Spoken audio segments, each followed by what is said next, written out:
গুরুত্বপূর্ণ অধ্যাদেশ সংশোধন নিয়ে বিপরীতমুখী অবস্থানে সরকার ও বিরোধী দল। বিশেষ কমিটির মতামত নিয়ে পরস্পর বিরোধী অভিযোগ।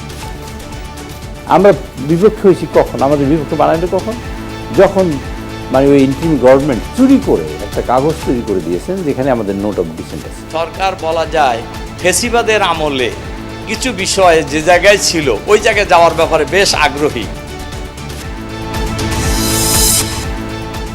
দেশে অস্থিরতা সৃষ্টিকারীদের কোনো ছাড় নয় বললেন আমির খসরু। যারা 17 বছর বাইরে ছিল তারাই গুপ্ত মন্তব্য গোলাম পরোয়ারের। সবসময় কিছু উচ্ছৃঙ্খল ব্যক্তি সমাজে থাকে, আইনের বাইরে কেউ যাওয়ার কোনো সুযোগ নাই। জনগণ যদি বলে সরকারের মধ্যে উপদেষ্টায় লুকিয়ে থেকে তারা এখন পররাষ্ট্রমন্ত্রী হয়ে যাবে। রাজধানীর পাম্পগুলোতে কমেছে দীর্ঘ অপেক্ষা। আগের চেয়ে বেশি মিলছে জ্বালানি তেল। গ্রামে বিদ্যুতের লোডশেডিংয়ে বিপাকে মানুষ। সারাদিন বসে আছি, কারেন্ট যায় আবার আইসে। 24 ঘন্টার মধ্যে 4 ঘন্টা কারেন্ট থাকে, 20 ঘন্টা থাকে না। বিদ্যুৎ বিভ্রাটের কারণে আমি খুব ভালো প্রিপারেশন নিয়ে এসএসসি পরীক্ষাতে অংশগ্রহণ করতে পারছি না। ধারণ ক্ষমতার অতিরিক্ত হামের রোগী ভর্তি হাসপাতালগুলোতে সেবা দিতে হিমশিম অবস্থা চিকিৎসকদের। পরে শুধু হামের বাচ্চারাই আসতো, কিন্তু সাথে হচ্ছে এখন গর্ভবতী মা এবং বয়স্ক মানুষরাও আক্রান্ত হচ্ছে। একটা রোগী কমপক্ষে 20 জনকে ছড়াবে। আমরা চাই যাতে এরা লোক সমাগমে না এসে বাসায় অবস্থান করুক। সংসদে কার্যকর ভূমিকা রাখতে চান নারী আসনের মনোনীতরা। জনগুরুত্বপূর্ণ বিষয় উত্থাপন করা, সেগুলোতে আমরা সচেষ্ট থাকব। যারা কাজ করতে চায়, এতদিন হয়তো সেই সুযোগটা পায় না, যেন কাজ করতে পারে নাই। প্রতিনিধিত্ব আর ক্ষমতায়ন নিয়ে প্রশ্ন বিশ্লেষক। নারীর প্রতি সহিংসতা ইত্যাদি, এগুলো কিন্তু এইসব নিয়ে তাদেরকে কথা বলতে শুনিনি। আলোচনায় অনিশ্চয়তা আর হরমুজ ঘিরে মুখোমুখি অবস্থানে আবারও যুদ্ধ শুরুর শঙ্কা। হুমকি মনে হলে গুলির নির্দেশ ট্রাম্পের। আকাশ প্রতিরক্ষা সচল করেছে ইরান।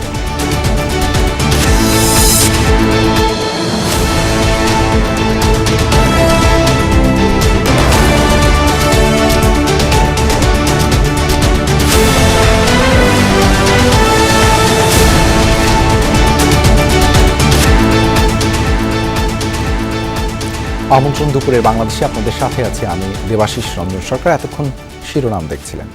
অধ্যাদেশ সংশোধন ও বাতিলের বিষয়ে বিশেষ কমিটিতে সম্মতি জানালেও পরে বিরোধিতা করেছে জামায়াত, এমন অভিযোগ সরকার দলীয় চিফ হুইপের। তার দাবি, সকলের মতামতের ভিত্তিতেই অধ্যাদেশগুলো পরবর্তীতে বিলে আনার বিষয়ে সিদ্ধান্ত হয়। কেবল রাজনৈতিক কৌশলের অংশ হিসেবে বিরোধী দল এমন আচরণ করছে বলে অভিযোগ তার। তবে এমন অভিযোগ নাকচ করেছেন বিরোধী দলীয় হুইপ। বলেন, বিশেষ কমিটিতেও আপত্তি জানিয়েছিল জামায়াত। সরকার সবখানে নিজেদের দখল রাখতে চাইছে বলে অভিযোগ তার।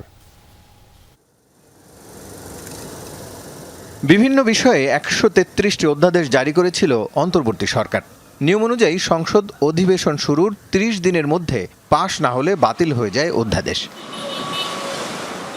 অভ্যুত্থান পরবর্তী ডক্টর ইনুস সরকারের জারি করা 98টি অধ্যাদেশকে সংসদ আইনি ভিত্তি দিয়েছে 91টি বিল পাশের মাধ্যমে।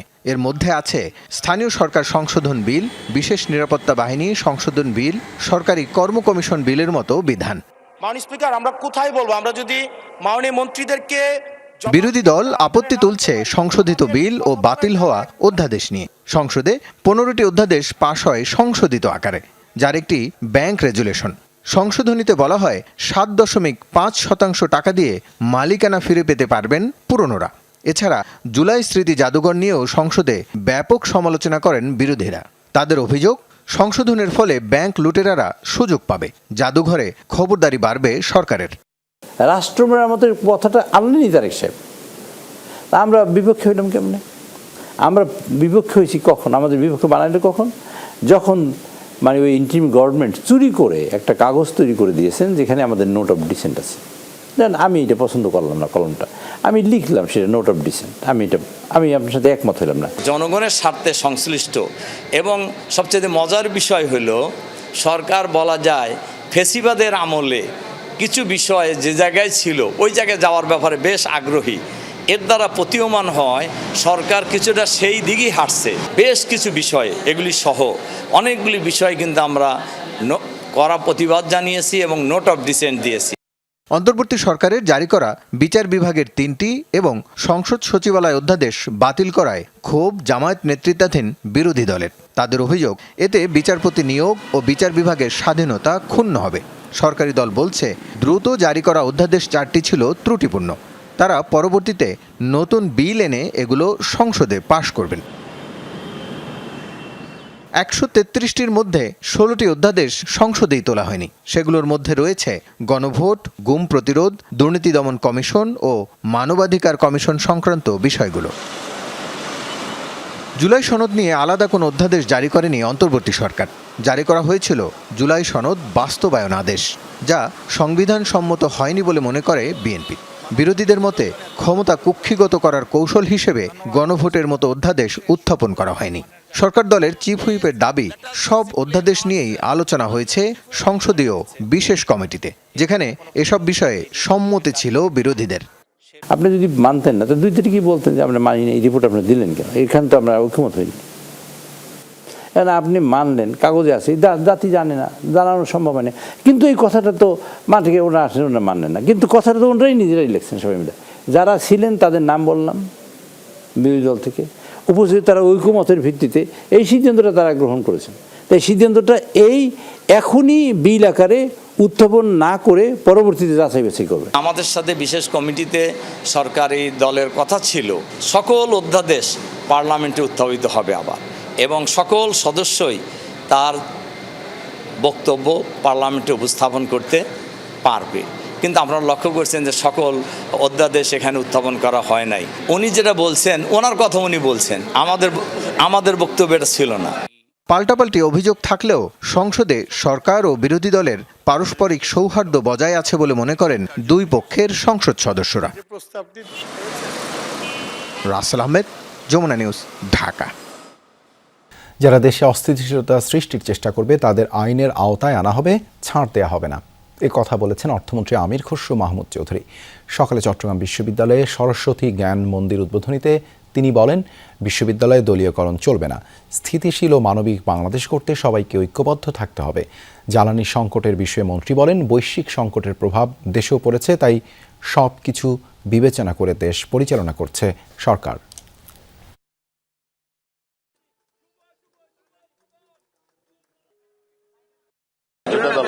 এগুলো সমাজে কিছু উচ্ছৃঙ্খল, এটা দল বলে কিছু নেই, সবসময় কিছু উচ্ছৃঙ্খল ব্যক্তি সমাজে থাকে।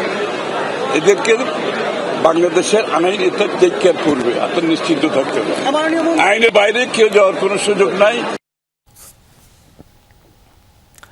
জামায়াত শিবির কর্মীরা গুপ্ত নয়, 17 বছর যারা বিদেশে লুকিয়েছিল তারাই গুপ্ত। ঝিনাইদহে এই মন্তব্য করেছেন জামায়াতের সেক্রেটারি জেনারেল মিয়া গোলাম পরোয়ার। দুপুরে জেলা জামায়াত আয়োজিত ওয়ার্ড সভাপতি সম্মেলনে পরোয়ার বলেন, উপদেষ্টা পরিষদে তাদের গুপ্ত উপদেষ্টা ছিল, যারা এই সরকারের মন্ত্রীও হয়েছেন। জামায়াত নেতার অভিযোগ, এই সরকার কর্তৃত্ববাদী ফ্যাসিবাদী শাসনের পথে ফিরে যাওয়ার মতো কর্মকাণ্ড করছে। শিক্ষা প্রতিষ্ঠানগুলোয় ছাত্রদলের নেতাকর্মীদের হায়নার মতো লেলিয়ে দেওয়া হচ্ছে।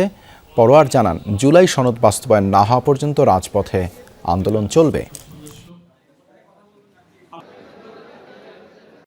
মিথ্যা ফটোকার্ড দিয়ে মিথ্যা কথা বলে মানুষকে বিভ্রান্ত করবে না। মুক্ত আপনার শিবিরকে বলেন, জনগণ যদি বলে যে 17 বছর যারা দেশে না থেকে এখন আছে তারাই গুপ্ত ছিল, জনগণ যদি বলে সরকারের মধ্যে উপদেষ্টায় লুকিয়ে থেকে তারা এখন পররাষ্ট্রমন্ত্রী হয়েছে, আপনি গুপ্ত। ঢাকা বিশ্ববিদ্যালয়ে গতরাতে ছাত্রদল ও ছাত্র শিবিরের মধ্যে সংঘাতের পর ক্যাম্পাসের পরিস্থিতি এখন স্বাভাবিক। ছুটির দিন হওয়ায় ক্যাম্পাসে শিক্ষার্থীদের উপস্থিতিও কম। ঘটনা তদন্তে পৃথক দুটি কমিটি গঠন করেছে ঢাকা বিশ্ববিদ্যালয় কর্তৃপক্ষ। সামাজিক যোগাযোগ মাধ্যমে আপত্তিকর পোস্টের ঘটনা তদন্তে 3 সদস্যের কমিটি গঠন করেছে বিশ্ববিদ্যালয় কর্তৃপক্ষ। সলিমুল্লাহ মুসলিম হলের এক শিক্ষার্থীকে 24 ঘন্টার মধ্যে লিখিত ব্যাখ্যা দিতেও বলা হয়েছে। গঠিত কমিটিকে 48 ঘন্টার মধ্যে প্রতিবেদন জমা দিতে হবে।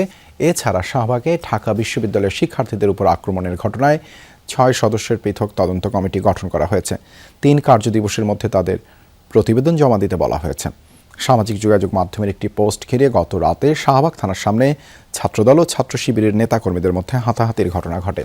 এতে ঢাবি শিক্ষার্থী ও সাংবাদিক সহ আহত হন বেশ কয়েকজন। এদিকে আহতদের দেখতে বিশ্ববিদ্যালয় মেডিকেল সেন্টার ও ঢাকা মেডিকেলে যান উপাচার্য। ফেসবুক পোস্টের ব্যাপারে দ্রুত আমরা ব্যবস্থা আসলে করেছে, এটা বের হয়েছে। আমরা এক্ষেত্রে প্রোঅ্যাক্টিভ ব্যবস্থা নিয়েছি। গতকালকেই রাতে আমরা হলের ভেতরে বাইরে দেয়ালে কোন রকমের গ্রাফিতি লেখনী করা যাবে। যোগাযোগ জ্বালানি তেল নিয়ে অনেকটাই স্বস্তি ফিরেছে রাজধানীতে। আগের মতো দীর্ঘ লাইন নেই ফিলিং স্টেশনে, পরিস্থিতি ধীরে ধীরে স্বাভাবিক হয়ে আসছে। চালকদের ভাষ্য, পাম্পে ঘন্টার পর ঘন্টা অপেক্ষার দিন শেষ। এখন তুলনামূলক কম সময়েই জ্বালানি তেল পাওয়া যাচ্ছে। তবে রাজধানীর বাইরে তেল সংগ্রহে জেলায় জেলায় ভিন্ন পরিস্থিতির মুখোমুখি হচ্ছেন গ্রাহকরা। রাজধানীর ফিলিং স্টেশনগুলোতে ধীরে ধীরে স্বাভাবিক হচ্ছে জ্বালানি তেল সরবরাহ পরিস্থিতি। বেশিরভাগ পাম্পেই নেই আগের সেই দীর্ঘ লাইন ও ভোগান্তি। চালকদের ভাষ্য, আগে যেখানে দীর্ঘ সময় লাইনে অপেক্ষা করতে হতো, এখন পাম্পে গেলেই অল্প সময়ই জ্বালানি তেল পাওয়া যাচ্ছে। না, অনেক কমছে, আগের চেয়ে অনেক কমছে। ফুয়েল পাস থাকাতে সুবিধা হয়েছে। এটা হওয়াতে আরো সবার জন্য সুবিধা হয়েছে। আজকে 5:30টার সময় রওনা দিছি, এখন কেবল আর কি তেলটা নিলাম আর কি। সময়টা তো কমে আসছে, একটু কমছে আর কি, অনেকটাই একটু নিয়ন্ত্রণে আসছে আর কি। তবে ফুয়েল পাস ব্যবস্থা নিয়ে রয়েছে মিশ্র প্রতিক্রিয়া। কেউ বলছেন এতে শৃঙ্খলা ফিরেছে, আবার কারো অভিযোগ অনলাইন রেজিস্ট্রেশন প্রক্রিয়া জটিল। ফুয়েল পাসটা পারি না, বুঝছেন, এই জন্য আমি তারপর রিকোয়েস্ট করছি আজকে দেন, আমি এরপর চেষ্টা করব। এখানে আসার পরে সে জানতেছে যে ফুয়েল পাসের সারা দিতেছে না, কারণ আমার কাছে আছে বাটন মোবাইল। আমি যদি না পাই তাহলে তো আমার 2 ঘন্টা বৃথা হবে না। পাম্প সংশ্লিষ্টদের দাবি, ডিপো থেকে জ্বালানি সরবরাহ বাড়ায় পরিস্থিতির উন্নতি হয়েছে। এর আগে আমরা যা পাইতাম তার থেকে একটু বেশি দিচ্ছি, ওই হিসাবে করে এখন মানুষের যে চাহিদা ছিল ওই চাহিদাটা একটু কমে আসছে। আশা করি আমাদের আশা ধারণা যে সামনে আর একটু কমে আসবে। সিরিয়াল থাকে 400-500, সেখানে এখন সিরিয়াল আছে 120 বা 30, আর গাড়ির সিরিয়াল থাকে 250-র মতো, এগুলা এখন আছে 40টা। তেল সংগ্রহে জেলায় জেলায় ভিন্ন ভিন্ন পরিস্থিতির মুখোমুখি হচ্ছেন গ্রাহকরা। জ্বালানি সংকটে রংপুর বিভাগের অনেক পাম্প এখনো বন্ধ রয়েছে। স্কিম বাড়িতে পানি দেবো শ্যালো দিয়ে, তার তেল বেরিয়েছে, তো আজকে বলে তেল নাই, বলে কালকে বলে তেল দিই। পাম্পে কোনোদিন তেল বন্ধ রাখে নাই, আজকে 2 দিন ধরে আমি পাম্পে, খাওয়া নাই দাওয়া নাই, পাম্পে পড়ে রয়েছি। আজকেও তেল পাই নাই, আগামী 27 তারিখে পাই কিনা তাও সন্দেহ আছে। জামালপুর ও শেরপুরেও একই চিত্র। তেলের জন্য এক পাম্প থেকে আরেক পাম্পে ঘুরছেন গ্রাহকরা। রাব্বি সিদ্দিকী, যমুনা নিউজ, ঢাকা। অতিরিক্ত দামে কেনা জ্বালানি তেলের নেতিবাচক প্রভাব ভোক্তাদের উপর পুরোপুরি পড়তে দেবে না সরকার। সিলেটে এমনটাই বলেছেন বাণিজ্যমন্ত্রী খন্দকার আব্দুল মুক্তাদির। পানি সম্পদ প্রতিমন্ত্রী ফরহাদ হোসেন আজাদকে নিয়ে সিলেট সদরের বাসিয়া নদী পরিদর্শন করেন তিনি। এ সময় বাণিজ্যমন্ত্রী বলেন, বিভিন্ন বৈশ্বিক পরিস্থিতিতে জ্বালানি খাতে দেশ জিম্মি হয়ে যায়, তা থেকে উত্তরণে সরকার অগ্রাধিকার ভিত্তিতে স্টোরেজ নির্মাণ করবে। এছাড়া এলএনজি আমদানি ক্ষমতা বৃদ্ধিতে নতুন টার্মিনাল তৈরির জন্য জ্বালানি মন্ত্রণালয় টেন্ডারে যাচ্ছে বলেও জানান তিনি। আগামী 2 মে প্রধানমন্ত্রী তারেক রহমান বাসিয়া নদী খনন উদ্বোধন করবেন। জনগণের উপর অভিঘাত আসতে না দেওয়ার ব্যাপারে যতটুক সরকারের পক্ষে অর্থনীতির পক্ষে সহনশীলতা ধারণ করা সম্ভব ততটুকুই আমরা ইনশাল্লাহ ধারণ করব। 100 টাকার ডিজেল হয়েছে 115 টাকা। আপনি আশপাশের যে কোনো দেশে, ভারত, নেপাল, পাকিস্তান সহ আশপাশের যে কোনো দেশে যদি তুলনা করেন, সেখানে জ্বালানি তেলের মূল্য আমাদের বাংলাদেশ থেকে বেশি, যদি আপনি মুদ্রার বিনিময় হার লক্ষ্য করেন। জ্বালানি তেলের দাম বৃদ্ধির কারণে গণপরিবহনে ভাড়া প্রতি কিলোমিটারে 11 পয়সা বাড়ানোর সিদ্ধান্ত নেওয়া হলেও রাজধানীতে তা এখনও কার্যকর হয়নি। বিভিন্ন রুটে চলাচলকারী বাসের সুপারভাইজার ও চালকরা জানান, মালিক পক্ষ থেকে ভাড়া বৃদ্ধির কোনো নির্দেশনা এখনও তারা পাননি, ফলে আগের ভাড়াই আদায় করা হচ্ছে। পরিবহন শ্রমিকদের দাবি, তেলের দাম বাড়ায় বাসের প্রতিদিনের পরিচালন খরচ বেড়ে গেছে, সেই হিসেবে ভাড়া সমন্বয়ে সময়োপযোগী সিদ্ধান্ত। যাত্রীরাও জানিয়েছেন, আপাতত আগের ভাড়াই নেওয়া হচ্ছে বাসে। বর্ধিত ভাড়া কেবল ডিজেল চালিত বাসের ক্ষেত্রেই প্রযোজ্য হবে। গতকালকে যেটা দেখছি, এখন পর্যন্ত বাস ভাড়া কি বাড়েনি, যেটা পূর্বে ভাড়া ছিল সেটাই নেওয়া হচ্ছে। আগে যেটা ছিল আমরা এটা দিয়ে যাচ্ছি। এটা তো বলে আগের তেলের লিটার যে ভাড়া ছিল ভাই, ওই সময় তো যে ভাড়া চারটা করছিল, এই কারণে আর কি মনে করেন এই ভাড়াটা বাড়ে না। জ্বালানির ঘাটতিতে বিদ্যুৎ উৎপাদন ব্যাহত হয়, দেশে বেড়েছে লোডশেডিং, গ্রামাঞ্চলে দিনের বেশিরভাগ সময়ই থাকছে না বিদ্যুৎ। ফলে তীব্র গরমে জনজীবনে নেমে এসেছে দুর্ভোগ। কৃষি, শিল্প, ব্যবসা বাণিজ্য থেকে শুরু করে শিক্ষা ক্ষেত্রে নেতিবাচক প্রভাব স্পষ্ট হয়ে উঠেছে। এসএসসি পরীক্ষা চলছে, এর মাঝেই তীব্র হয়েছে বিদ্যুতের আসা যাওয়া। উপায় না থাকায় মোমের আলোতেই চলছে পাঠদান। প্রচণ্ড গরমে কষ্ট হলেও ভালো ফলাফলের জন্য তীব্র গরমে চলছে পরীক্ষার প্রস্তুতি। এটি কুড়িগ্রামের একটি বসত ঘরের চিত্র, যেখানে দিনে 6 ঘন্টারও বেশি থাকছে না বিদ্যুৎ, যার প্রভাব পড়েছে জনজীবনে। এবার এসএসসি পরীক্ষা দিচ্ছি। বিদ্যুৎ বিভ্রাটের কারণে আমি খুব ভালো প্রিপারেশন নিয়ে এসএসসি পরীক্ষাতে অংশগ্রহণ করতে পারছি না। রাতে খুব অল্প সময়ের জন্য বিদ্যুৎ দেখা দিলেও যাতে আমাদের পুরো সম্পূর্ণ পড়া কমপ্লিট হচ্ছে না। গরমের কারণে গা ঘামছে, ওই জন্য ভালো মতো পড়াশোনা করা যাচ্ছে না। এর মধ্যেই হাট বাজারগুলোতে কমে গেছে বিকিকিনি। লোডশেডিংয়ের প্রভাব পড়েছে কৃষিকাজেও। বড় আবাদে সেচ চাহিদা মেটাতে হিমশিম খাচ্ছে কৃষক। পানি দিতে পারবেন না, সারাদিন বসে আছি, কারণ এই যায় আবার আইসে, এই সারাদিন মিলি 1.5 বিঘের মধ্যে আমার হয়তো 20 শতক মাটি গেল ভিজুর ভাই। 24 ঘন্টার মধ্যে 4 ঘন্টা কারেন্ট থাকে, 20 ঘন্টা থাকে না। একই চিত্র মৌলভীবাজারে। মোবাইলের ক্ষীণ আলোতেই চলছে শিশুদের পড়াশোনা, এতে ব্যাহত হচ্ছে তাদের পাঠদান। প্রচণ্ড গরমে হাঁসফাঁস অবস্থা শিশু থেকে সবার। ঘন্টার পর ঘন্টা কারেন্ট নাই, আমরা পড়তাম পারি না, সামনে আমরা পরীক্ষা। কারেন্ট নাই, আমি পড়তে পারি না, খুব বেশি গরম। লোডশেডিংয়ের প্রভাব পড়েছে নরসিংদীর শিল্প মিলগুলোতেও। দেশের 70% কাপড়ের চাহিদা পূরণ হয় এই জেলা থেকে। বিদ্যুতের আসা যাওয়ায় উৎপাদন নিয়ে দুশ্চিন্তায় মিল মালিকরা। মজুরি পাওয়া নিয়ে শ্রমিকরাও উদ্বিগ্ন। এখন আমরা আগে যা বেতন পাইতাম তার অর্ধেক বেতন আমাদের আসে, এতে করে আমাদের সংসার চালাতে সমস্যা হয়। আমরা মধ্যই দিব, শ্রমিক চলতে পারতো না, মাঝখানে টেকা দিব, হয়তো মেল খানা চললে যা দিব। দৈনিক 1 কোটি গজ কাপড় তৈরি হয়। এখন বিদ্যুতের এই ঘাটতির কারণে 60-70 লাখ কাপড় হয়, এর বেশি হয় না। সরকারের কাছে একটা আবেদন জানাই যে আমাদের বিদ্যুতের জন্য নির্বিচ্ছিন্ন দেয়, আর সুতার দামটা যাতে ঊর্ধ্বগতি না হয়। বিদ্যুৎ পরিস্থিতির দ্রুত উন্নতি না হলে আগামী দিনগুলোতে এই সমস্যা আরও প্রকট হতে পারে বলে মনে করছেন সংশ্লিষ্টরা। বিদ্যুৎ সরবরাহের এই সংকটময় পরিস্থিতিতে তাপস সরকার, যমুনা নিউজ। রাজশাহী অঞ্চলের উপর দিয়ে বয়ে যাচ্ছে মাঝারি থেকে তীব্র তাপপ্রবাহ। গত 22 এপ্রিল রাজশাহীতে সর্বোচ্চ তাপমাত্রা রেকর্ড করা হয়েছে 40 ডিগ্রি সেলসিয়াস, যা চলতি মৌসুমে সর্বোচ্চ তাপমাত্রা। গত কয়েকদিন থেকেই তাপমাত্রা ওঠানামা করছে 38 থেকে 40 ডিগ্রি সেলসিয়াসের মধ্যে। এর মধ্যে ভ্যাপসা গরমে বিপর্যস্ত হয়ে পড়েছে জনজীবন। আবহাওয়া অফিস বলছে এই দাবদাহ থাকবে আরও কিছুদিন। গত কয়েকদিন থেকে রাজশাহীতে তাপমাত্রা ওঠানামা করছে 38 থেকে 40 ডিগ্রি সেলসিয়াসের মধ্যে। এরই মধ্যে রাজশাহীতে হিটস্ট্রোকে একজনের মৃত্যুর ঘটনাও ঘটেছে।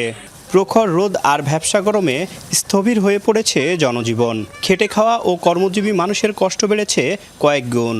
জনজীবন তো একটা দুর্বিষহ পরিস্থিতিতে যাচ্ছে গরমের কারণে। এর মধ্যে আবার অবশ্য বাড়তি চাপ তৈরি হয়েছে, ওটা অস্বীকার করার সুযোগ নেই যে বিদ্যুতের ঘাটতি তো হচ্ছে বা সঠিক সময় পাওয়া যাচ্ছে না। এত তাপমাত্রা যে আমরা ঘরের ভিতরেও টিকা মনে হচ্ছে মুশকিল হয়ে যাচ্ছে আর কি। এই কারণে তো কাজ ছেড়ে কিন্তু এখন পুকুরে ঝাঁপ দেওয়ার ইচ্ছে হচ্ছে। বৈরী এই আবহাওয়ায় সবচেয়ে বেশি বিপাকে পড়েছেন খেটে খাওয়া শ্রমজীবী মানুষ। তীব্র রোদ আর গরম উপেক্ষা করে কাজ করছেন তারা। কাজ শেষে ক্লান্ত শরীরে অনেকেই রাস্তার পাশে গাছের ছায়ায় বসে বিশ্রাম নিচ্ছেন। 2 ঘন্টা 3 ঘন্টা কারেন্ট থাকছে না, রাত্রিবেলাতে আপনার ফুল ঘিরে বেড়াতে হচ্ছে, ছেলেপিলেগুলো বাইরে বসে থাকতে হচ্ছে। মানুষ বাড়িতে শান্তি পেয়েছে না ভাই, প্রচুর রোদ গরম ভাই। এই ধরেন এখানে বসে আছি, ভালো লাগছে আমাদেরকে। এদিকে তীব্র গরমে অতিরিক্ত লোডশেডিংয়ের কারণে সাধারণ মানুষের জীবনযাত্রা হয়ে উঠেছে চরম দুর্বিষহ। ঘরে বাইরে মিলছে না প্রশান্তি। আমরা মেসে থাকি, মেসে আমাদের প্রায় সারাদিনই বিদ্যুতের সমস্যা হয়, যার কারণে আমরা পানিরও অনেক সমস্যা। অতিরিক্ত গরম, যেখানে পানি খেয়ে নিজের গরম কমাতে পারতেছি না, যার জন্য শরবত খেতে হচ্ছে ঠান্ডা পানি হিসেবে। আবহাওয়া অফিস বলছে রাজশাহীতে গত 22 এপ্রিল এই মৌসুমের সর্বোচ্চ তাপমাত্রা রেকর্ড করা হয়েছে 40 ডিগ্রি সেলসিয়াস। তীব্র এই দাবদাহ থাকবে আরও কিছুদিন। তারেক মাহমুদ, যমুনা নিউজ, রাজশাহী। হামের উপসর্গ নিয়ে সিলেট ও চুয়াডাঙ্গায় আরও 2 শিশুর মৃত্যু হয়েছে। হাম ও উপসর্গ নিয়ে বিভিন্ন জেলায় হাসপাতালে বাড়ছে রোগী, চাপ সামাল দিতে হিমশিম খাচ্ছেন চিকিৎসকরা। গত 24 ঘন্টায় রাজশাহী মেডিকেলে নতুন করে রোগী ভর্তি হয়েছেন 21 জন। হাসপাতাল থেকে ছাড়পত্র দেওয়া হয়েছে 27 জনকে। রাজবাড়ী সদর হাসপাতালে ভর্তি আছেন এখনও 10 রোগী। চিকিৎসকরা জানান, জেলায় এখন পর্যন্ত 141 জন চিকিৎসা নিয়েছেন, যাদের মধ্যে 71 জনই শিশু। কুষ্টিয়ায় উপসর্গ নিয়ে হাসপাতালে ভর্তি রয়েছেন 116 জন। বরিশাল, ময়মনসিংহ, খুলনা ও চট্টগ্রাম বিভাগের বিভিন্ন হাসপাতালে হামের উপসর্গ নিয়ে রোগীর ভিড় রয়েছে। হামের জন্য খোলা বিশেষ ওয়ার্ডগুলোতেও ধারণ ক্ষমতার চেয়ে বাড়তি রোগী চিকিৎসা নিচ্ছে।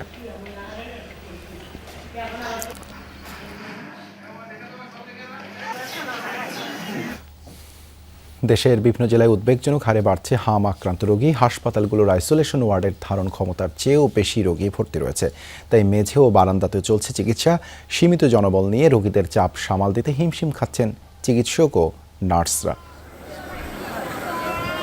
হাম দেশজুড়ে সন্তানদের বাবা মায়ের কাছে এখন এক আতঙ্কের নাম।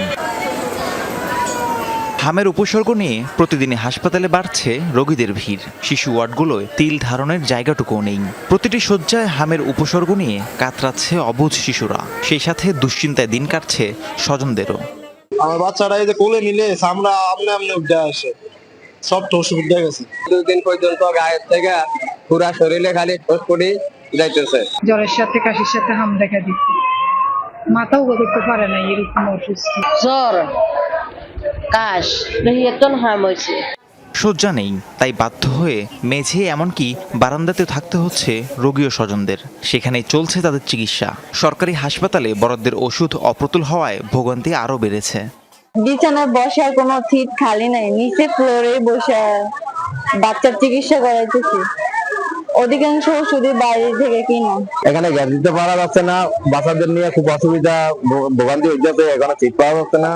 জ্বর মামা থার্মিটার নাই, আমার এটা বড় দুঃখ। আমার নিজের নিচ থেকে নামতেছে, বসার পর্যন্ত জায়গা নাই। এইরকম অবস্থা। প্রথম রাত আসছি আর আমরা ফ্লোরে শুধু একটা তারফাল বিষয়ে বসে রয়েছি, কোনো পা মেলুম যে ওই জায়গা নাই। শিশুদের পাশাপাশি প্রাপ্তবয়স্ক এবং গর্ভবতী নারীরাও চিকিৎসা নিতে যাচ্ছেন হামের উপসর্গ নিয়ে। আইসোলেশন সেন্টার সহ এসব রোগীদের সেবা দিতে হিমশিম খেতে হচ্ছে চিকিৎসকদের। যেখানে আমাদের মনে করেন নার্স দরকার প্রতি 5 জনের জন্য 1 জন, কিন্তু এখানে আমরা নার্স 4 জন। আমাদের সেই অনুযায়ী 120 জন পেশেন্টকে হ্যান্ডেল করতে লাগে। সো আমাদের অবস্থা একেবারে খারাপ। আমরা দেখতাম ওয়ার্ডে শুধু হামের বাচ্চারাই আসতো, কিন্তু সাথে হচ্ছে এখন গর্ভবতী মা এবং বয়স্ক মানুষরাও আক্রান্ত হচ্ছে। হামের প্রাদুর্ভাব ঠেকাতে এরই মধ্যে বিভিন্ন স্থানে শুরু হয়েছে বিশেষ টিকাদান কর্মসূচি। হামের চ্যালেঞ্জ মোকাবেলায় সকলকে সচেতন হতে বললেন চিকিৎসকরা। র্যাশ ওঠার পরে কমপক্ষে 1 সপ্তাহ সে বাসায় থাকে, কারণ একটা রোগী কমপক্ষে 20 জনকে ছড়াবে। তো আমরা চাই যাতে লোক সমাগমে না এসে বাসায় অবস্থান করুক, বারে বারে গা মুছার, পানি বেশি করে খাওয়ার, প্রস্রাব কতবার হয় গুনুক, এবং শ্বাসকষ্ট হয় কিনা খেয়াল রাখো। সকলের সমন্বয়, সকলের সহযোগিতায় আমাদের অন্যান্য যে বিভাগগুলি আছে, যেমন এটার জন্য হিমশিম তো আমরা সবাই খাচ্ছি। এটা তো আমাদের জন্য চ্যালেঞ্জ। এই চ্যালেঞ্জটা তো ফেস করে আমরা এখন এগোচ্ছি আর কি। ইনশাল্লাহ সকলের সম্মিলিত সহযোগিতায় আমরা এই চ্যালেঞ্জটা খুব দ্রুত ওভারকাম করব। চলতি বছর হাম ও উপসর্গ নিয়ে প্রাণ গেছে 233 শিশুর। রাহিম সারোয়ার, যমুনা নিউজ। আগামী সপ্তাহে সংসদে বসবেন সংরক্ষিত আসনের 50 নারী সদস্য। প্রশ্ন উঠেছে, এবারও কি তারা সংসদে থাকবেন সংখ্যায় ভারসাম্য রক্ষায়, নাকি সিদ্ধান্ত গ্রহণেও রাখবেন ভূমিকা? বিশ্লেষক রাশেদা কে চৌধুরীর বিশ্বাস, এবার অন্তত দলীয় গণ্ডির বাইরে গিয়ে কাজ করার সুযোগ পাবেন নারী সংসদ সদস্যরা। এই জন্য রাজনৈতিক দলগুলোর সহযোগিতা চেয়ে সংরক্ষিত আসনের মনোনীত প্রার্থীরা বলছেন, নারীর অধিকার উন্নয়ন, বৈষম্য কমানো ও পিছিয়ে পড়া জনগোষ্ঠীর কণ্ঠস্বর হয়ে সংসদে কার্যকর ভূমিকা রাখতে চান তারা।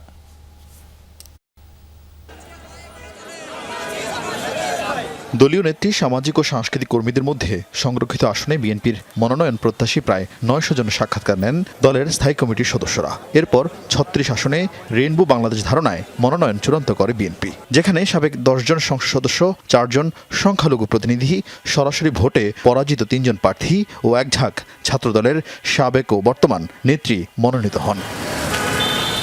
বিএনপির এই প্রার্থী তালিকায় রাজপথের সক্রিয়তাকে গুরুত্ব দেওয়া হলেও অস্বস্তিও আছে দলে। রাজপথের পরিচিত সংসদে দক্ষ আসিয়া আশরাফি পাপিয়ার মতো নেত্রীরা বাদ পড়ায় হতবাক অনেকেই। এই মনোনয়ন প্রমাণ করছে যে আমি যে 80টা মামলার আসামি এটা ত্যাগই না, আমি মাসের পর মাস জেল খাটছি, এটা কোনো ত্যাগ না। এটা ত্যাগ না বলেই তো স্বীকৃতি দেয়নি যে এটা তোমার ত্যাগ না, অন্য কিছু ত্যাগ। তো সেই ত্যাগটা তো আমি জানি না, আমি শিখে আসিনি। যদিও সংসদে সংরক্ষিত নারী আসনের সদস্যদের কার্যকারিতা নিয়ে সমালোচনার অন্ত নেই। যে উদ্দেশ্যে সংবিধানে সংরক্ষিত আসনের বিধান যুক্ত হয় এখনো তার উদ্দেশ্য সাধিত হয়নি বলে মনে করেন বিশ্লেষকরা। তারা তাদের দলের প্রতিনিধিত্ব করেছেন, তারা বৃহত্তর নারী সমাজের প্রতিনিধিত্ব করতে পারেননি। এবং নারী সমাজের যে হতাশার জায়গাগুলো, নারীর প্রতি সহিংসতা ইত্যাদি, এগুলো কিন্তু এইসব নিয়ে তাদেরকে কথা বলতে শুনিনি। কিন্তু কতটা প্রস্তুত বিএনপি বা জামায়াতের মনোনীত প্রার্থীরা? এবারও কি দলের আনুগত্য প্রকাশই হবে তাদের সংসদে কার্যসূচির মূল ভিত্তি? সেই সুযোগ আর নাই। প্রত্যেকে যার যার জায়গা থেকে অনেক দক্ষ এবং মেধা সম্পন্ন, যারা কাজ করতে চায়, এতদিন হয়তো সেই সুযোগটা পায় না, যেন কাজ করতে পারে নাই। আমি মনে করি তারা এই যে 36 জন নারী যার যার এলাকায় একটা অবিস্মরণীয় ঘটনা ঘটাবে। বাংলাদেশের নারীরা যাতে স্বচ্ছন্দে তার কর্মস্থলে কাজ করতে পারে, তারা যাতে সেক্সুয়াল হ্যারাসমেন্টের শিকার না হয়, বাংলাদেশের শিক্ষার্থীরা যাতে তাদের ক্যাম্পাসে নির্বিঘ্নে নির্ভয়ে চলতে পারে, সেই জন্য আমাদের যে ভয়েস রেজটা করা দরকার সেটা আমরা করব। এবং এটাকে কার্যকর করার জন্য সংশ্লিষ্ট মন্ত্রণালয়কে আমরা চাপ প্রয়োগ করার জন্য যে কাজ বা যে পদক্ষেপ নেওয়া দরকার সেটা আমরা করব। আইন পরিবর্তন কিংবা সংশোধনে মতামত দেওয়া কিংবা জরুরি এবং জনগুরুত্বপূর্ণ বিষয় উত্থাপন করা, সেগুলোতে আমরা সচেষ্ট থাকব। এবং আমাদেরকে ইতিমধ্যে কিছু ব্রিফিং করা হয়েছে, আমরা হয়তো সামনে আরও কিছু ওয়ার্কশপ পাবো। তো আমার মনে হয় যে আমরা আশানুরূপ কাজ করতে পারবো। দলীয় স্বার্থে শুধু বিতর্ক নয়, বরং এবারের সংসদকে ভবিষ্যতের জন্য উদাহরণ হিসেবে রাখতে চান তারা। বলছেন নারী নিপীড়ন সহ সামাজিক অপরাধ বন্ধে সংসদে ঐক্যবদ্ধ থাকবেন সরকারি ও বিরোধী দলের নারী এমপিরা। আরিফিন শাকিল, যমুনা নিউজ, ঢাকা। গণভোটের রায় বাস্তবায়নের দাবিতে সোহরাওয়ার্দী উদ্যানে চলছে বাংলাদেশ খেলাফত মজলিসের সমাবেশ। সেখানে আছেন সহকর্মী আলামিন হক অহন, সরাসরি যাচ্ছে সেখানে। অহন, গণসমাবেশে নেতাকর্মীদের দাবির বিষয়ে বিস্তারিত জানাবেন। নামাজের পরেই শুরু হয়েছে, হাজারো মানুষ এখানে উপস্থিত হয়েছে, বিশেষ করে ঢাকার বাইরে থেকে শত শত মানুষ এখানে উপস্থিত হয়েছে। এবং আপনি বলছিলেন, আমি সেই দৃশ্যও দেখাতে চাই, বাংলাদেশ খেলাফত মজলিসের এই যে আয়োজনটি, সেই আয়োজনে তারা বরাবরের মতো বলে আসছেন গণভোটের যে রায় সেটি বাস্তবায়ন করতে হবে। যতক্ষণ না পর্যন্ত গণভোটের রায় বাস্তবায়ন করা হবে না, ততক্ষণ রাজপথে থাকার কথা তারা বলছেন। ন্যায় ইনসাফ প্রতিষ্ঠার লক্ষ্যে এবং জুলাই সনদ বাস্তবায়ন করার লক্ষ্যেই তাদের এই গণসমাবেশ। এই গণসমাবেশে আমি যেমনটি বলছিলাম, ঢাকার বাইরে থেকে অনেক বাস ভর্তি করে এখানে মুসল্লিরা উপস্থিত হয়েছে। তারা বক্তব্যে এখন পর্যন্ত ওই একই কথাই বলছিলেন, যদি গণভোটের রায় বাস্তবায়ন না করা হয় তাহলে এই সংসদও থাকবে না, এমন কথা তারা বলছিলেন। স্লোগানে মুখরিত এই সোহরাওয়ার্দী উদ্যান। এবং তারা এর আগেও নানান অনুষ্ঠানে একই বক্তব্য কিংবা একই কথাই তারা বলে আসছিলেন, গণভোটের রায়কে বাস্তবায়ন করার কথা। বিশেষ করে 12ই ফেব্রুয়ারির যে নির্বাচন, সেই নির্বাচনে সারা বাংলাদেশের মানুষ, এত বেশি মানুষ গণভোটের পক্ষে ভোট দিয়েছেন, সেই গণরায়কে উপেক্ষা করার কোনো সুযোগ নেই, সেই কথাইগুলো বক্তারা বলছেন এখন পর্যন্ত। এবং আমরা জানি এই বৈশাখের কাঠফাটা রোদ, শত শত মানুষ, মুসল্লি, আমি যেমনটি বলছিলাম, অনেকে আশেপাশে অপেক্ষা করছেন যে পরিমাণ মানুষ এখানে এসেছেন। এবং এখন পর্যন্ত আমি যেমনটি বলছিলাম যে কাঠফাটা রোদের কারণে আশেপাশে অনেকে অপেক্ষা করছিলেন। এবং মূল যে প্রোগ্রাম সেটি হয়তো আর কিছুক্ষণের মধ্যেই শুরু হয়ে যাবে। এখানকার সভাপতি আমিরে মজলিস মাওলানা মোহাম্মদ মামুনুল হক, তিনি উপস্থিত হয়েছেন। এছাড়াও 11 দলীয় যারা অন্যান্য নেতৃবৃন্দ আছেন, তাদেরও এই সমাবেশে বক্তব্য দেওয়ার কথা। সেই বক্তব্যে নিশ্চয়ই এই একই কথা উঠে আসবে, গণভোটের রায় কিভাবে বাস্তবায়ন করা যায়। এবং আমি যেমনটি বলছিলাম, জুলুম শোষণের বিরুদ্ধে রুখে দাঁড়াও একসাথে, সেই কথাগুলো তারা বলছিলেন। এবং তারা বলছিলেন বিচার বিভাগের স্বাধীনতা সহ রাষ্ট্রীয় সকল প্রতিষ্ঠানের জবাবদিহিতা নিশ্চিত করতে হবে। গণভোটের রায় যদি বাস্তবায়ন না হয়, তাহলে খেলাফত প্রতিষ্ঠার লক্ষ্যে যে গণ আন্দোলন গড়ে তোলা হয়েছে, সেই খেলাফত প্রতিষ্ঠা করা হবে, এমন কথা তারা বলছিলেন। দেবাশিস, আপনাকে বলে রাখি, রাজধানীতে এমন সমাবেশ এর আগেও বেশ কয়েকটি হয়েছে। সেই সমাবেশগুলো কিন্তু হয়েছিল ভিন্ন ভিন্ন প্রেক্ষাপটে। আর আজকে যখন এই গণসমাবেশটি হচ্ছে তখন সেটি গণভোটের রায় বাস্তবায়ন করার জন্য। আর সেই গণভোটের রায় যতক্ষণ না বাস্তবায়ন হবে, হ্যাঁ ভোটের রায় যতক্ষণ না বাস্তবায়ন হবে, ততক্ষণ পর্যন্ত বক্তারা বলেই যাচ্ছেন যে তারা মাঠে থাকবেন এবং মাঠে থেকে কিভাবে প্রতিরোধ করতে হয় সেটি তারা জানেন এবং সেটি তারা করেও দেখাবেন। সেই কথাই তারা বারবার বলছেন। দেবাশিস, ধন্যবাদ অহন যুক্ত হবার জন্য। গুলশান লেক পাড়ে ফুটপাত দখল করে গড়ে তোলা অবৈধ দোকানপাট গুড়িয়ে দিয়েছে রাজুক। বেলা 11টার দিকে রাজুকের নির্বাহী ম্যাজিস্ট্রেট সবুজ হাসানের নেতৃত্বে গুলশান 1-এর লেক সংলগ্ন গুদারাঘাট থেকে শুরু হয় অভিযান, শেষ হয় শাহজাদপুর ঝিল পাড়ে গিয়ে। লেকের পাড়ে ফুটপাত দখল করে গড়ে তোলা বেশ কিছু ছোট বড় স্থাপনাও ভেঙে দেওয়া হয়। 3 দিন ব্যাপী এই উচ্ছেদ অভিযান শেষ হবে আগামী রোববার। কর্মকর্তারা জানান, ফুটপাত দখল মুক্ত হলে যানজটও কমবে। উচ্ছেদের পর আবারও কেউ ফুটপাতে স্থাপনা তৈরি হলে কঠোর আইনি ব্যবস্থা নেওয়া হবে, জানান কর্মকর্তারা। এই ধরনের দোকানপাট পুনরায় বসতে না পারে তার জন্য আমরা সমন্বিতভাবে একটা উদ্যোগ গ্রহণ করেছি যে আমরা এই গুলশান লেক এবং আশেপাশের এলাকাগুলো আমরা একটা টেকসই ভাবে এই এলাকাটা আমরা সুন্দর রাখবো। অভিযান আজকে শুরু হলো, আগামীকালকে এবং পরশু এই অভিযান অব্যাহত থাকবে। আমরা এই অভিযানের মাধ্যমে আমাদের লেকটাকে বিদেশের বিভিন্ন চাকচিক্যময় যে লেক আছে ওই লেকের মতো সুন্দর করে যাতে আমরা এই লেকটাকে ব্যবহার করতে পারি। আগামী বছরের নভেম্বরের মধ্যে জাতীয় বিশ্ববিদ্যালয়ের সেশন জট শূন্যে নামিয়ে আনার ঘোষণা দিয়েছেন উপাচার্য ডক্টর ASM আমানুল্লাহ। বলেন, একটি গৌরবময় আধুনিক ও মানসম্মত বিশ্ববিদ্যালয়ে রূপান্তরের লক্ষ্যে বহুমুখী উদ্যোগ নেওয়া হচ্ছে।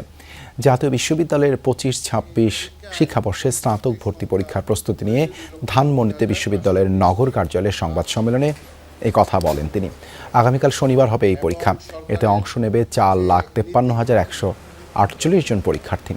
গেল বছর সারা দেশে 40,000 আসন ফাঁকা ছিল। যত্রতত্র অনার্স মাস্টার্স বিষয় খোলায় এই অবস্থা বলে স্বীকার করেন তিনি। উপযুক্ত শিক্ষার পরিবেশ না থাকলে প্রতিষ্ঠান বন্ধ করে দেওয়ার কথাও জানান উপাচার্য। এ সময় তিনি বলেন, শিক্ষার্থীদের তৃতীয় একটি ভাষা শিক্ষাসহ মূল সনদের পাশাপাশি আরেকটি পেশাগত সনদ দেওয়ার কার্যক্রম শুরু করতে যাচ্ছে জাতীয় বিশ্ববিদ্যালয়। এবং সরকারের যে নীতি, যে সাবজেক্টই পড়ুক না কেন আমরা কয়টা গুচ্ছ করে দিচ্ছি। একটা গুচ্ছ 1, গুচ্ছ 2, গুচ্ছ 3। গুচ্ছ 1-এ হয়তো সেখানে কুলিনারি আর্টস থাকবে, যে শেফ। এই আরেকটা গুচ্ছতে হয়তো আমার ক্লাউড ফান্ডিং, ফ্রিল্যান্সিং, সেই জায়গাগুলোতে। আরেকটা গুচ্ছের ভিতরে হয়তো ডিজিটাল মার্কেটিং, এন্টারপ্রেনারশিপ, যেগুলো খুব জরুরি দরকার সেখানে থাকবে। সাভারের রানা প্লাজা ধসে নিহত শ্রমিকদের প্রতি ফুল দিয়ে শ্রদ্ধা জানিয়েছেন বিভিন্ন শ্রেণী পেশার মানুষ। সকালে ধসে পড়া রানা প্লাজার সামনে নির্মিত অস্থায়ী স্মৃতিস্তম্ভে ফুল দিয়ে শ্রদ্ধা নিবেদন করা হয়। এই সময় হতাহত শ্রমিকদের জন্য ক্ষতিপূরণ দাবি করেন তারা। পাশাপাশি এই ঘটনায় জড়িতদের সর্বোচ্চ শাস্তির দাবি জানায় বিভিন্ন সংগঠন।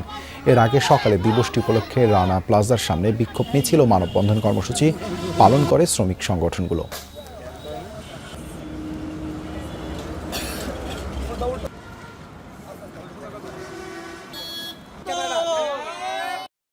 আমি এখনো সুস্থ হইনি, আমার পায়ের 6টা সার্জারি। কোনো রকম আমি হালকা পাতলা হাঁটা চলা করতে পারি একটা ক্যারেজের সাহায্যে। নতুন সরকার কাছে প্রত্যাশা এবং দাবি আমাদের জন্য অনতি বিলম্বে এই রানা প্লাজার জায়গাটি আমাদের জন্য বহুতল একটা ভবন তৈরি করা হয় এবং সেখান থেকে আমাদের যে আয় হবে সেই আয়গুলো আমাদের জন্য পুনর্বাসনের ব্যবস্থা করতে দেওয়া হয়। 13 বছর আগে আজকের এই দিনে ঘটে যায় দেশের ইতিহাসে সবচেয়ে বড় দুর্ঘটনা। প্রাণ ঝরে হাজারেরও বেশি পোশাক শ্রমিকের। তবে অবহেলায় হাজারো প্রাণ হত্যার বিচার এখনও অনিশ্চিত। সর্বোচ্চ আদালত নির্দেশ দিলেও সাক্ষী হাজির করতে পারছে না পুলিশ। এদিকে নিহতদের পরিবার তাদের স্বজন ও স্বপ্ন হত্যার বিচার চান। অভিযুক্ত আসামি সোহেল রানার আইনজীবী ও বলছেন, এই মামলার সুরাহা দেখতে চান তারাও। রাব্বি হোসেনের রিপোর্ট।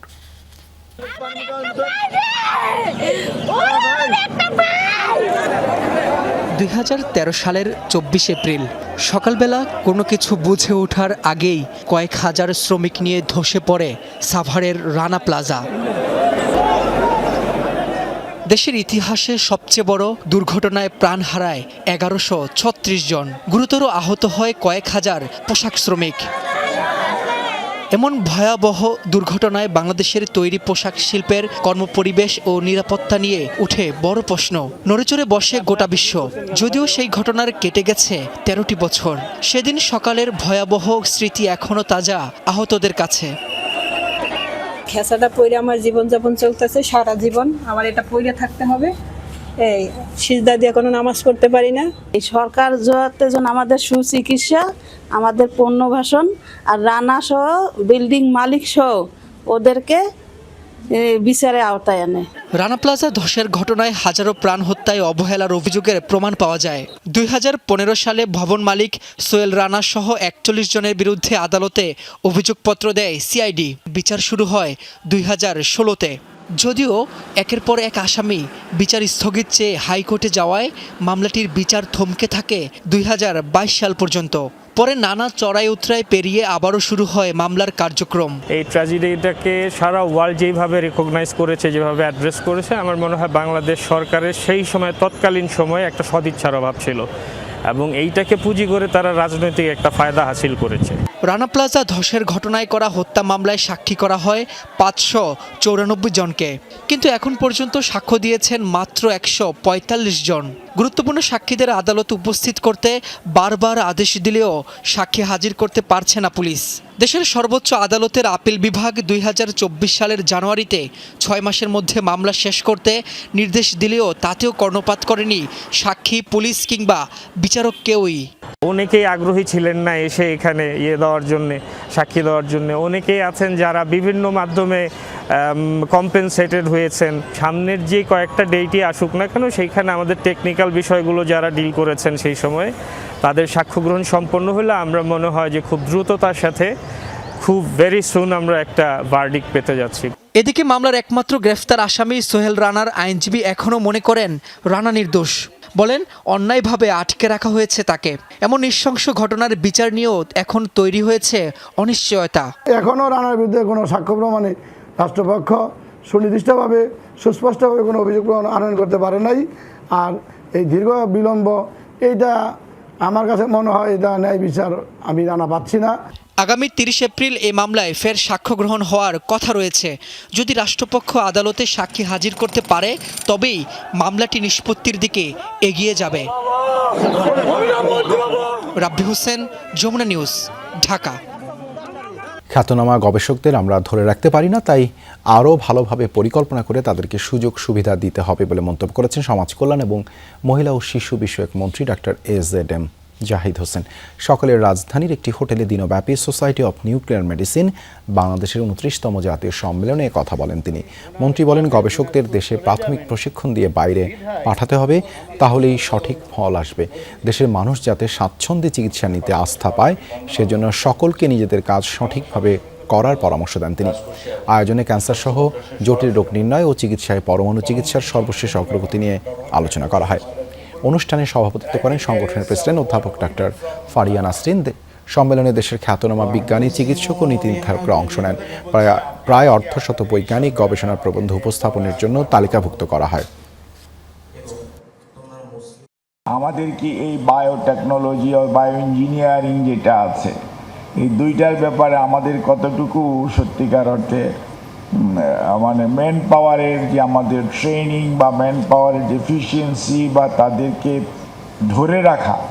একজন ট্রেন হলো, কিন্তু যখন ট্রেন হয় তখন আরেকটা বেটার অপরচুনিটি আসলে একটা মানুষ তো স্বাভাবিকভাবেই চলে যাবে। নটরডেম কলেজ প্রাঙ্গণে চলছে 3 দিনের 10ম জাতীয় সাংস্কৃতিক উৎসব 2026। সাংস্কৃতিক উৎসবের দ্বিতীয় দিনে গান, নাচ, পাপেট শো সহ থাকছে 26টি ইভেন্ট। নটরডেম কালচারাল ক্লাবের মডারেটর মঞ্জু রশিদ জানান, সাংস্কৃতিক অনুষ্ঠানে রাজধানীর বেশ কয়েকটি প্রতিষ্ঠানের 1500-র বেশি শিক্ষার্থী অংশগ্রহণ করবে। তাদের সবাই তৃতীয় থেকে দ্বাদশ শ্রেণীর শিক্ষার্থী। আয়োজকরা জানান, চিত্রাঙ্কন প্রতিযোগিতায় বয়সের সীমা শিথিল করা হয়েছে। প্রতিদিন সকাল 8:30 থেকে সন্ধ্যা 6টা পর্যন্ত চলছে এই আয়োজন। আগামীকাল শেষ হবে 3 দিনের জাতীয় সাংস্কৃতিক উৎসব।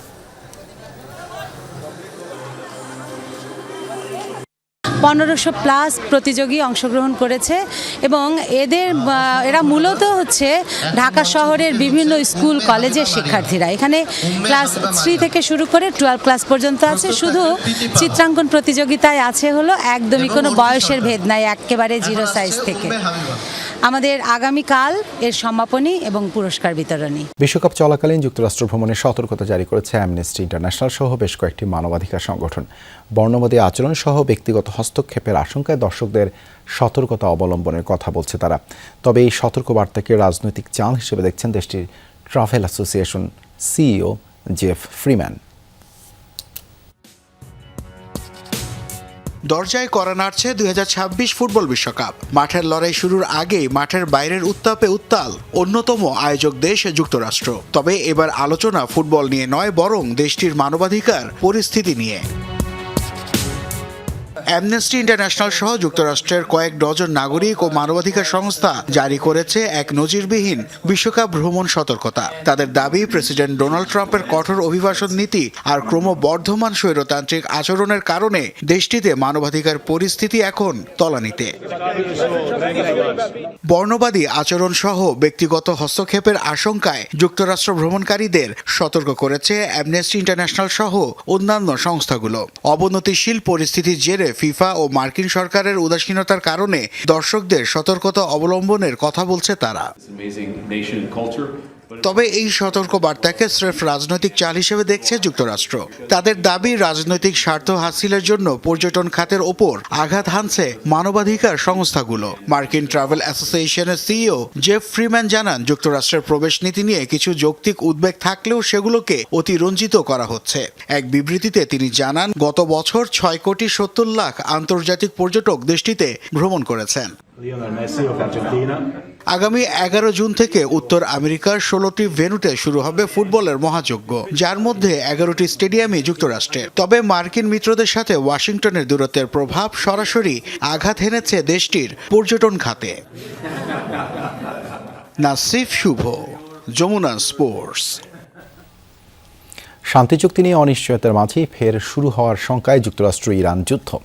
ইরানের সামরিক জাহাজ দেখলেই প্রেসিডেন্ট ট্রাম্পের গুলির নির্দেশ দেওয়ার পরপরই মধ্যপ্রাচ্যের কাছাকাছি পৌঁছেছে আরও একটি বিমানবাহী রণতরী। তেহরানের সাথে চুক্তিতে কোনো তাড়া নেই বলেও জানান ট্রাম্প। এ অবস্থায় মার্কিন হামলার শঙ্কায় আবারও আকাশ প্রতিরক্ষা ব্যবস্থা সচল করেছে ইরানের সামরিক বাহিনী। যে কোনো হামলার বিরুদ্ধে ইস্পাত কঠিন একতার জানান দিয়েছেন দেশটির শীর্ষ নেতারা।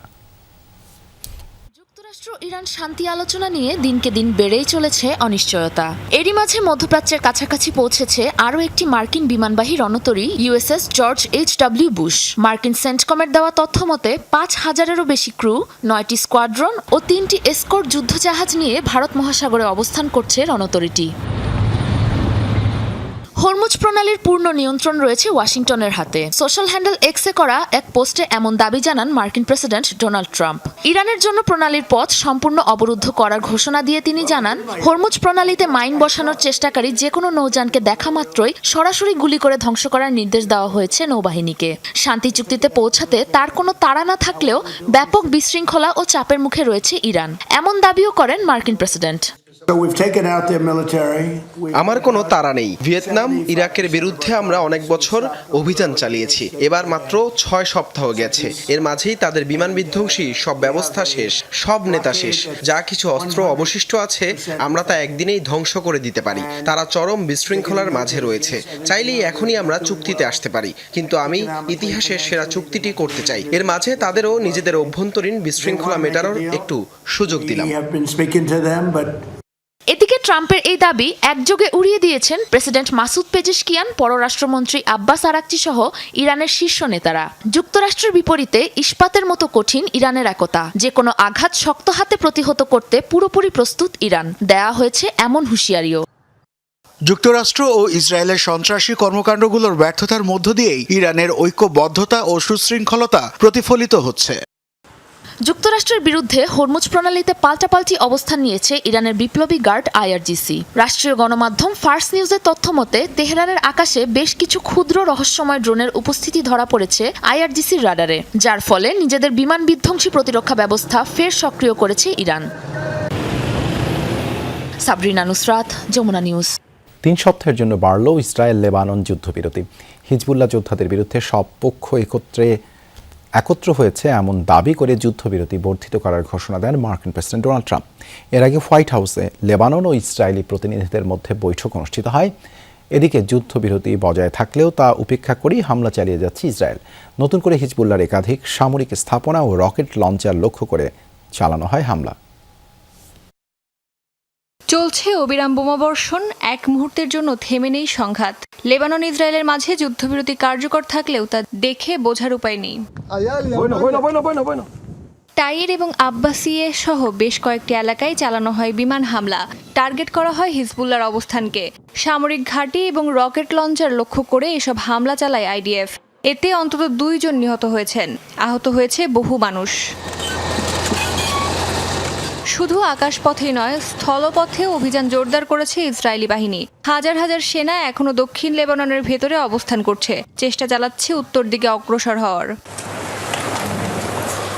এই সংঘাতময় পরিস্থিতির মাঝে হোয়াইট হাউসে দ্বিতীয় দফার বৈঠকে বসে লেবানন এবং ইসরায়েলি প্রতিনিধিরা। যুদ্ধবিরতি, হিজবুল্লাহর বিরুদ্ধে অভিযান সহ বিভিন্ন ইস্যুতে একমত হন তারা। ব্রিফিংয়ে মার্কিন প্রেসিডেন্ট জানান, যুদ্ধবিরতির মেয়াদ আরও 3 সপ্তাহ বাড়ানো হয়েছে। এর পাশাপাশি হিজবুল্লাহর বিরুদ্ধে লড়াইয়েও একমত হয়েছে সব পক্ষগুলো। লেবানন ও ইসরায়েলের উচ্চপদস্থ কর্মকর্তাদের সঙ্গে চমৎকার বৈঠক হয়েছে। তারা আরও 3 সপ্তাহের জন্য যুদ্ধ বন্ধ রাখতে সম্মত হয়েছেন। আশা করি আর কোনো গোলাবর্ষণ হবে না, কিন্তু তাদের হিজবুল্লাহর কথাও ভাবতে হবে। আমরা মনে করি লেবাননের প্রেসিডেন্ট এবং ইসরায়েলের প্রধানমন্ত্রী আগামী কয়েক সপ্তাহের মধ্যে এখানে আসবেন।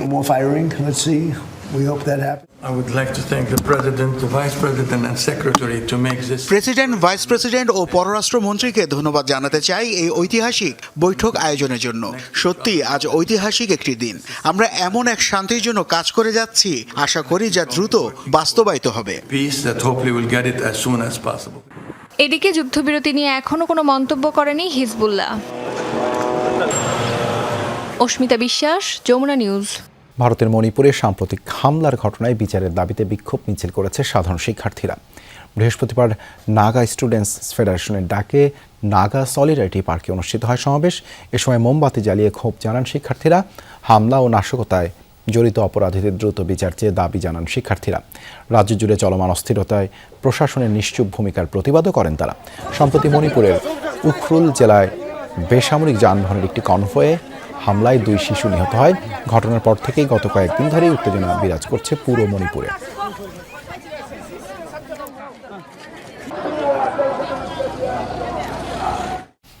এই ছিল দুপুরের বাংলাদেশে। এতক্ষণ আমাদের সাথে থাকার জন্য ধন্যবাদ সবাইকে।